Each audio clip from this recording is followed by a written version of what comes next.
예수님께서 12살이 되었을 때 일입니다. 유대인들에게는 13살이 성인이 되는 해입니다. 그래서 12살 때부터 부모와 함께 금식하며 또 절기에 참여하면서 성인이 되는 삶을 시작하게 됩니다. 그래서 예수님은 요셉과 마리아와 함께 유월절 절기를 지키러 예루살렘에 올라가신 것입니다. 그래서 일어난 이 일은 틀림없이 누가가 예수님의 어머니 마리아로부터 직접 듣고 기록한 이야기일 것입니다. 유월절 절기를 마치고 이제 집으로 돌아가는 길에 요셉과 마리아는 예수님이 자신들이 가고 있는 그 일행에 당연히 있을 것으로 생각하고 하룻길을 가던 중에 예수님이 없다는 것을 알게 됩니다.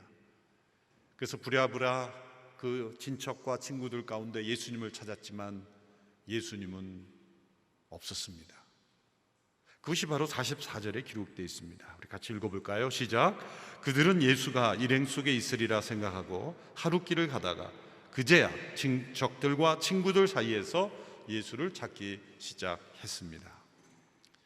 요셉과 마리아가 일행 가운데 예수님이 당연히 있을 것이라고 생각했지만 없던 것, 어떻게 이런 일이 있을 수 있을까? 우리는 이해가 되지 않을 수도 있습니다. 아니 12살 된 아들이 그 일행에 없었는데 어떻게 하루 동안을 없을 수 있을까? 그러면 밥도 따로 먹었다는 얘기고 찾지도 않았다는 얘기인가? 우리로서는 참 이해하기 어렵겠지만 당시에 이스라엘 백성들의 이 절기를 지키는 관습을 보면 이해할 수 있습니다.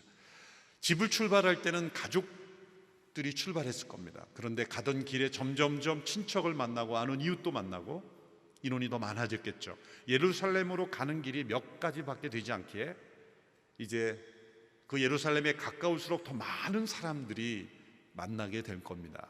그래서 예루살렘에 이르렀을 때는 사막의 대상들처럼 큰 무리를 이루어 만나게 될 겁니다. 그 속에는 먼 친척부터 가까운 친척까지 아는 사람들이 많이 그곳에 함께 만나게 될 겁니다.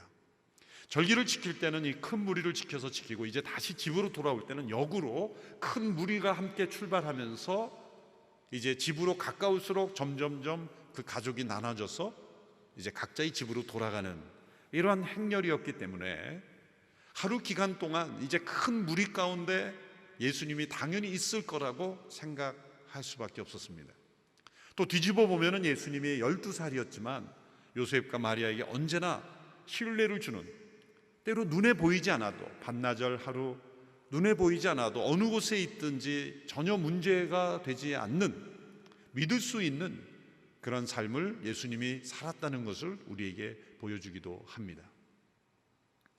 물리적으로 요셉과 마리아가 예수님을 하루 동안 잃어버린 이 사건이지만 오늘 우리에게 주는 영적 의미는 매우 큽니다. 요셉과 마리아에게는 물리적인 예수님을 잃어버린 거지만 우리에게는 예수님의 이 영적인 임재에 대하여 매우 중요한 교훈을 주시는 사건입니다. 스펄전 목사님은 오래전에 우리에게 이렇게 교훈하기를 예수님에 관한 것은 그 어떤 것도 당연한 것으로 추측해서는 안 된다고 교훈했습니다. 교회라는 간판만 붙이면 예수님이 당연히 임재해 계시겠지 추측해서는 안 된다는 겁니다. 예배에 정기적으로 참석한다고 해서, 또한 우리의 이름 뒤에 어떤 직분이나 직책이 있다고 해서, 어떤 봉사에 참여한다고 해서 성대한 예배당이나 풍성한 성경 지식을 내가 나누고 있다고 해서 당연히 예수님이 함께 하실 거라고 추측해서는 안 된다는 것입니다. 예수님은 분명히 우리와 항상 함께 하신다고 약속하셨습니다. 마태복음 28장 마지막 구절에서 볼지어다 내가 세상 끝날까지 너희와 항상 함께 하시라 약속하셨습니다. 그 임재의 약속은 조건이 있습니다.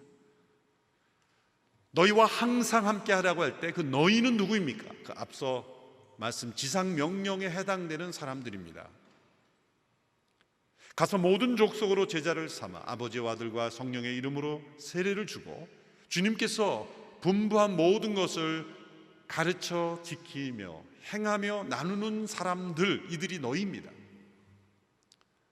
마음의 우상과 탐욕으로 가득하고 예수님이라면 도저히 할 수 없는 일을 하며 하실 수 없는 말을 하며 가실 수 없는 곳을 가며 하실 수 없는 일을 행하는 탐욕으로 사는 사람들에게도 예수님이 임재하신다는 약속을 하지 않으셨습니다. 주님의 지상 명령에 순종하는 삶을 사는 사람들에게 함께 하신다 약속하신 것입니다. 그러므로 우리는 어떤 예배나 우리의 모든 사역이나 공동체나 또 우리의 삶 속에 내가 어떠한 삶을 살아도 예수님은 당연히 내 편을 들어주시겠지라고 그렇게 추측하는 믿음이 되어서는 안 된다라는 것을 우리에게 알려줍니다. 예수님께서 함께 하시지 않고 있음에도 불구하고 마치 함께 있는 것처럼 그냥 추측으로 신앙생활을 하는 것, 그것이 우리에게 나타나는 중요한 문제라는 것을 이 사건을 통해 말씀해 주십니다. 요셉과 마리아가 이제 3일 동안 찾다가 드디어 예루살렘에서 예수님을 발견하게 됩니다. 왜 하룻길을 갔는데 3일을 찾았습니까? 예루살렘에 계신 줄 몰랐기에 이제 되돌아오면서 여기저기를 찾다 보니 3배의 시간이 흐르게 된 것이죠. 예수님은 성전뜰에서 율법학자들과 대화하고 있었습니다. 토론하며 듣기도 하고 묻기도 하는 그러한 모습이었습니다. 오늘 본문 46절 47절의 말씀이죠.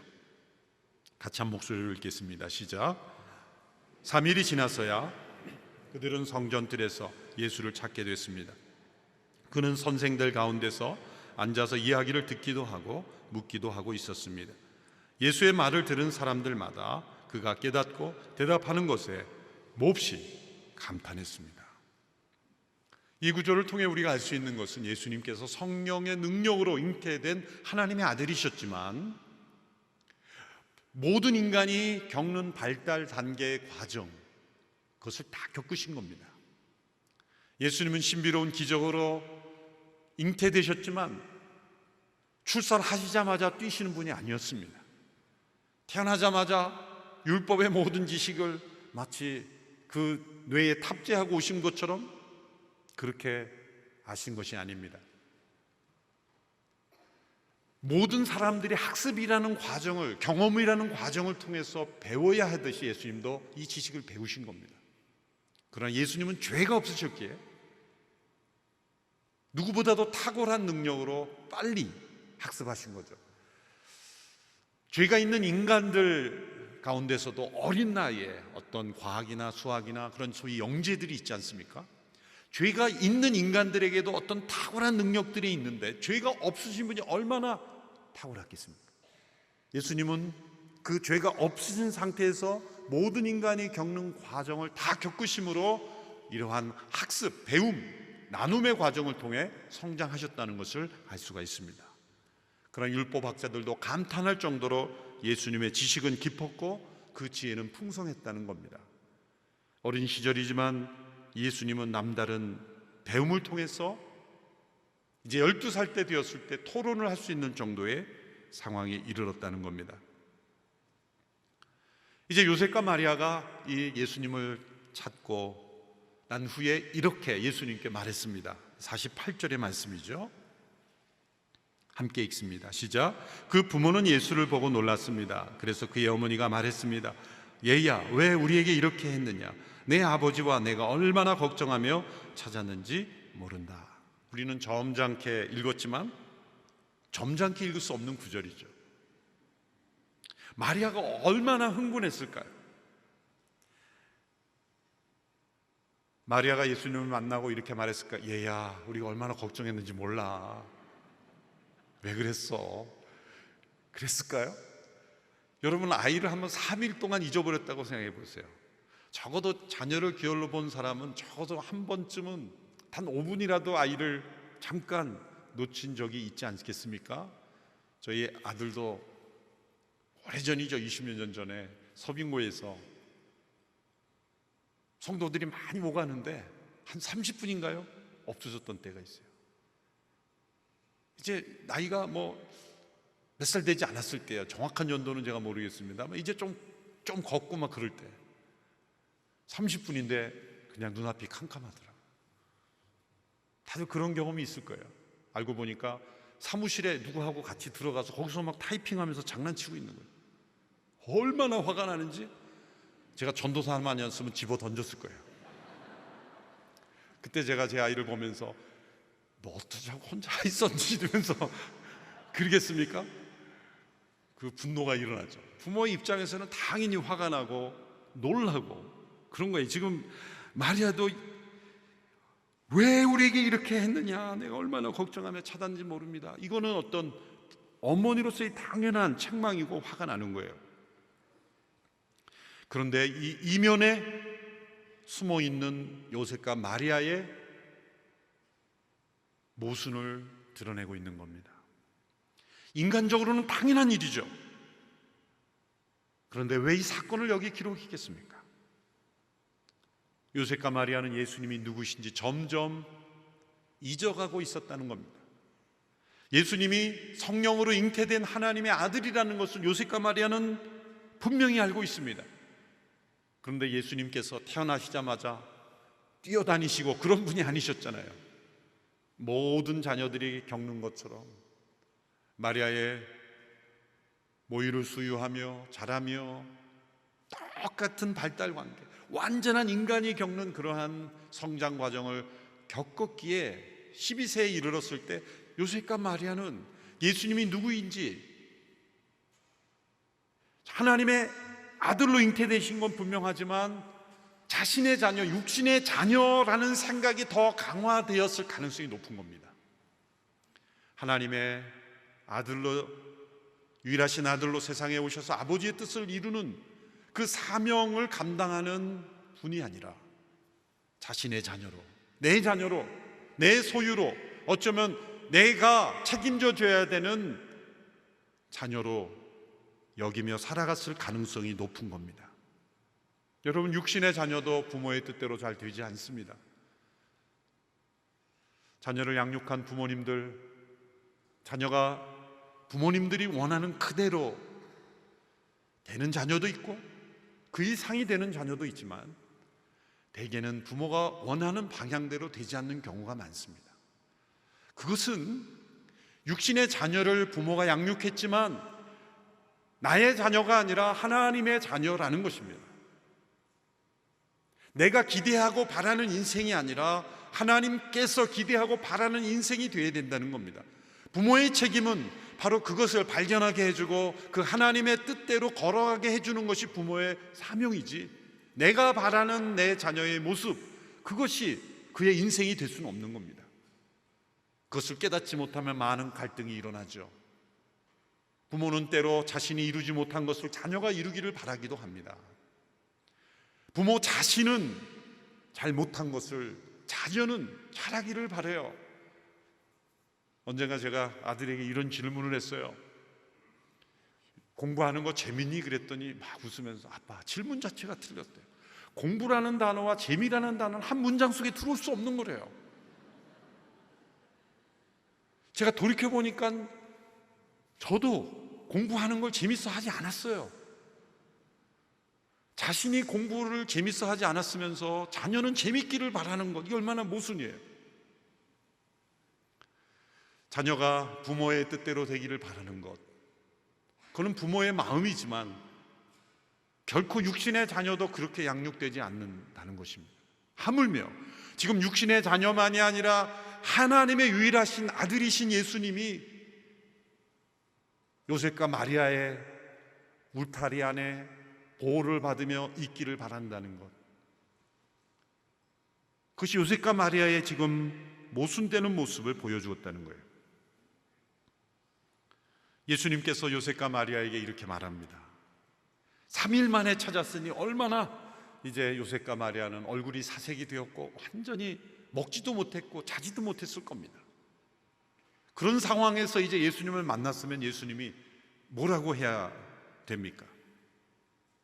죄송합니다, 아버지 어머니 제가 말씀을 못 드렸군요.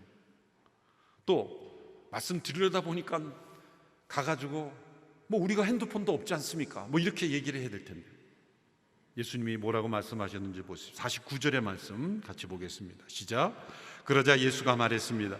왜 나를 찾으셨습니까? 내가 마땅히 내 아버지 집에 있어야 하는 줄 알지 모르셨습니까? 왜 나를 찾으셨습니까? 요셉과 마리아가 충격을 받았을 거예요. 이럴 때 부모들은 뭐라고 대답해요? 너도 부모 돼봐라. 아니, 부모의 마음을 몰라도 그렇지, 왜 찾으셨습니까? 화날 일이에요. 인간적으로 보면 정이 뚝 떨어지는 말이죠. 여러분, 가끔 부모와 자녀 사이에도 정이 뚝 떨어지는 순간이 있지 않습니까? 자녀를 그토록 사랑스럽게 양육했는데 이런 식으로 나올 때 부모는 자녀에 대해서 정이 뚝 떨어집니다. 그러면 자녀는 뭐라 그럽니까? 저는 이미 오래전에 떨어졌습니다. 부모와 자녀 간에도 정이 이렇게 떨어지는 순간이 있어요.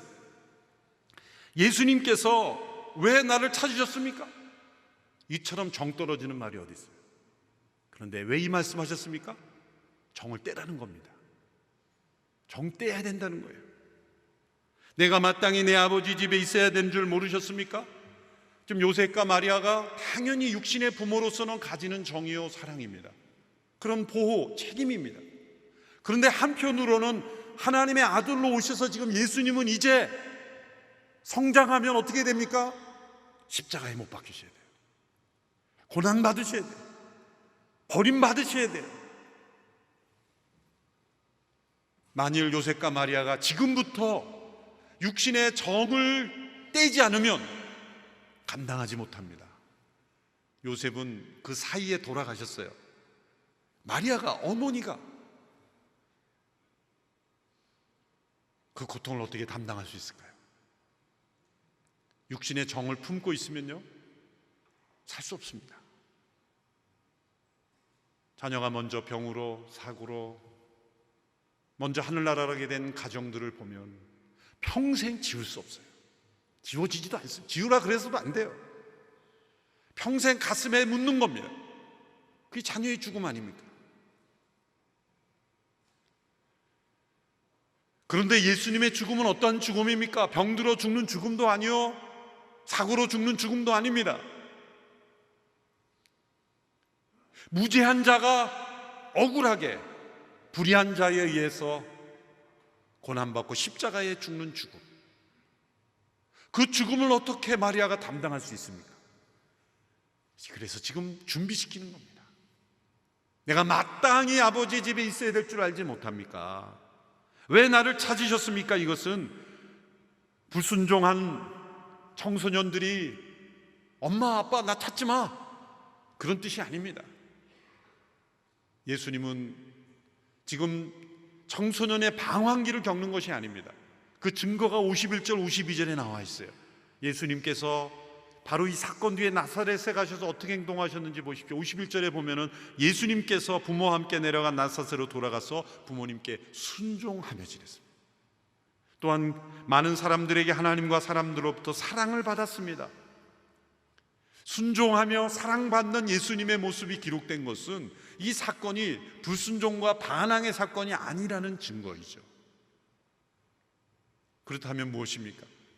이것은 요셉과 마리아를 가르쳐 주신 겁니다. 12살 된 예수님의 였지만 요셉과 마리아가 육신의 부모로서 이제 육신의 정이 너무 강하여서 하나님 아버지의 뜻과 상관없이 예수님을 향하여 매달릴까봐, 육신의 아들로서 매달릴까봐 예수님은 요셉과 마리아를 생각해서 육신의 정을 떼시는 겁니다.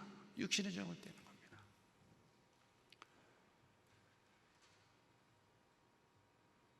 저도 부모님께 불순종한 적이 있습니다. 제가 신학을 결심하기까지 저는 부모님께 한 번도 불순종한 적이 없습니다. 정말. 여러분이 보시기에도 그렇게 보이시죠? 하기 싫은 것도 했고 하고 싶은 것도 안 했습니다. 제가 생각해도 순종적이었습니다. 그런데 하나님의 부르심을 받고 목회자가 되기를 결심한 순간 부모님이 반대를 했어요. 믿음이 없어서가 아니라 형도 목회자고 되었기 때문에 너까지 목회자 될 필요 있냐, 뭐 그런 시각이었죠. 근데 형은 형이고 저는 저죠. 가족이 대표로 누군가 한 사람 목회자 되는 것도 아니고. 그래서 불순종했죠. 인간적으로는 죄송하지만 불순종할 수밖에 없는 거예요. 바로 예수님의 그 마음이죠. 왜 나를 찾으셨습니까? 왜 내 길을 막으십니까? 부모의 입장에서는 다른 길을 가기를 원하고 또 그걸 기대할지 모르지만 때로 육신의 부모의 정의, 자녀에게 향하신 하나님의 부르심을 가로막을 수도 있기에 예수님의 이 말씀이 우리에게 중요한 거예요. 다른 가정의 자녀들이 선교사로 헌신하면 잘했어, 잘했어, 그래 헌신해야지, 그리고 막 축복하는데 자신의 자녀가 헌신하면 꼭 너가 가야 되니? 너 아니래도 갈 사람 많어. 그리고 목회자에게 와서 말려달라고 부탁합니다. 왜 나를 찾으셨습니까? 이것은 육신의 정의, 하나님의 뜻을 가로막을 수 있다는 표현이기도 하는 것입니다. 우리가 예수님의 임재를 언제 잊어버립니까? 인간적인 육신의 정의, 예수님의 임재를 가로막을 수 있다는 겁니다. 교회가 예수님의 임재를 언제 잃어버린지는 아십니까? 놀랍게도 성도들이 아주 가까워져서 친해질 때 예수님의 임재가 그때부터 안 보여집니다. 모순 같죠? 가까워야죠, 인간적으로. 그런데 인간적인 정의, 예수님의 임재를 잃어버릴 수 있게 합니다. 어느 순간에 이제 성도들이 서로 가까워집니다. 그러면 어떤 판단을 할 때 예수님께서 원하시는 모습이 아니라 그저 우리가 가까우니까 무조건 한 팀이 되는 거예요. 그것이 틀렸건 옳건 상관하지 않아요. 저 사람이 나와 가장 가깝기 때문에 무조건 나는 한 패가 되는 거예요. 교회가 세상에 조롱거리가 되고 비판이 되는 그 상황 이면에 다 가보면 그 안에는 인간적으로 똘똘 뭉친 사람들이 있어요. 예수님이 어떻게 생각하실지 예수님 앞에서 내리는 결정이 아니라 그냥 가까운 사람들이 완전히 하나가 돼서 우리만 의기투합하면 된다, 그 관계가 하나님이 되는 거죠. 그 인간적인 육신의 정의, 예수님의 임재를 가로막고 있는 겁니다. 그래서 우리는 이렇게 결심해야 돼요. 예수님이 보일 만큼만 가까워야 되는 거예요. 멀어도 예수님은 안 보입니다. 그런데 예수님이 안 보일 만큼 우리는 가까울 수 있다는 거예요.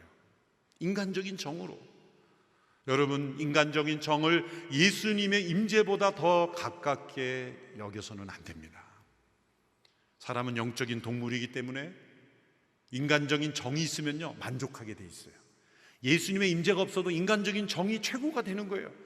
그러면 교회는 예수님의 몸이 아니라 우리들끼리 그냥 클럽처럼 돼버리는 거예요. 많은 교회들이 여기서 실패했습니다. 서로 우리는 하나 되어야 됩니다. 그러나 예수님의 임재 가운데 하나 되어야 돼요. 가장 가까운 관계도 예수님의 임재가 없는 삶으로 가면 아니라고 말할 수 있어야 되고, 반대할 수 있어야 되고, 이건 아니라고 말할 수 있어야 돼요. 서로에게. 그것이 사랑 가운데 진실을 말하는 거예요. 반대를 위한 반대를 하라는 게 아니라.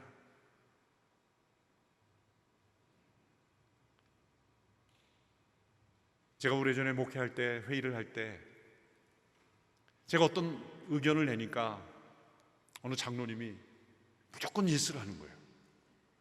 그래서 다른 의견을 말씀하시는 분들의 의견을 다 들어보니까 내 생각이 짧았어요. 그래서 제가 철회하겠습니다. 그랬더니 그분이 전화를 해서, 아니 목사님, 제가 그렇게 지지해 드리는데 밀고 나가셔야죠. 그러면 됩니까? 그러면서 뭐 화를 내시는 거예요. 그래서 제가 깜짝 놀랐어요. 그분은 저를 지지해 준 것은 고맙지만 인간적인 관계 때문에 무조건 저를 지지해서는 안 되는 거죠. 그렇다고 무조건 반대하는 것을 사명으로 여기는 분도 안 되는 겁니다. 양쪽 다 잘못된 거예요. 예수님 임재 가운데 합당하다고 여기면 찬성하는 것이고, 예수님의 임재 가운데 합당하지 않다면 반대하는 거예요. 아무리 가까운 사이에. 그런데 이러한 예수님의 임재가 없는 공동체는 그것과 상관없어요. 나하고 친한 사람이 주장하면 무조건 하나 되는 거예요. 내가 싫은 사람이 주장하면 무조건 반대하는 거예요. 이건 세상의 정치가 그대로 교회 안에 들어오는 거예요. 교회는 이 세상의 정치가 따라올 수 없는 것 뭡니까? 그것은 예수님의 임재예요. 우리의 기준은 예수님의 임재. 요셉과 마리아가 실수했던 것은 부모와 자녀 간의 이 육신적인 정으로 인하여 예수님을 올바로 보지 못했던 것처럼 우리가 인간적인 관계로 인하여 예수님을 보지 못할 수가 있다는 겁니다.